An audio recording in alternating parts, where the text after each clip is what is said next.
The not tunable error on your Spectrum cable box means it can't lock onto a specific channel's signal. This isn't a system-wide outage, but rather a problem with your box's ability to decode that channel. The primary causes are weak signal strength, incorrect splitter configurations, or authorization issues with your Spectrum account. Weak signal. Cable signals need to be strong enough to reach your box.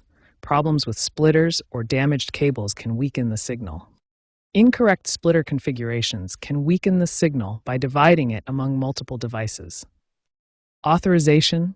Spectrum needs to verify that your box is authorized to receive the channel. Account errors or glitches can cause authorization problems. Begin with signal checks to ensure all cable connections are tight and secure. Inspect for any damage or wear on the cables. Use high-quality RG6 cables, which are designed to minimize signal loss over distance. For splitter solutions, use high-quality, low-loss splitters rated for 1 GHz or higher to handle modern signals. Minimize the number of splitters in your setup and avoid daisy-chaining them, as this can compound signal loss.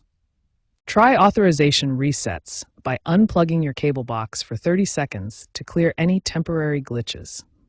You can also contact Spectrum customer service to reauthorize your box if needed. If issues persist, use the Spectrum app for troubleshooting diagnostics.